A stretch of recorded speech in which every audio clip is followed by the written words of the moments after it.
وقف لحظة كده وركز معايا علشان دي أحلى حلويات هتاكلها في رمضان السنة دي. كنافة روشيه من سدرة، ميكس كده كنافة مع فادج كيك وكريمة لوز مع شوكولاتة روشيه باللوز، حاجة كده طعمها خيال وهتعجب قوي الناس اللي بتحب الشوكليت. ودي أرشحها لكم بقوة، ما ينفعش تفوتوها. وبمناسبة رمضان عاملين برضو حاجة اسمها كونشيرتو، في منها فراولة وليمون وأبل باي ولوتس ومانجا باشون. أنا جربت الأبل باي، تبقى عبارة عن طبقة كنافة وسبونج محشية من جواها كريمة وقطع تفاح بالقرفة. لو بتحبوا الأبل باي هتحبوها قوي.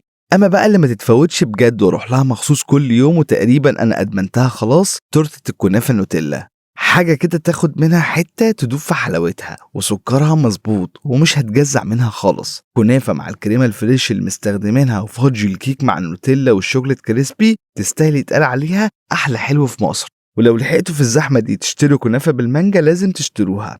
سدرة من الأماكن اللي هتاكل منها أحلى كنافة بالمانجا في مصر، عظيمة بشكل مش هعرف أوصفه الصراحة، بس يبقى حظك حلو لو لحقتها، هيفوتك كتير لو لسه ما جربتهاش. وروح بدري عشان المكان دايما بيكون زحمة في رمضان. ده كان فرع التجمع، وهم عندهم فروع تانية في مدينتي وزايد والشروق والقرية الذكية.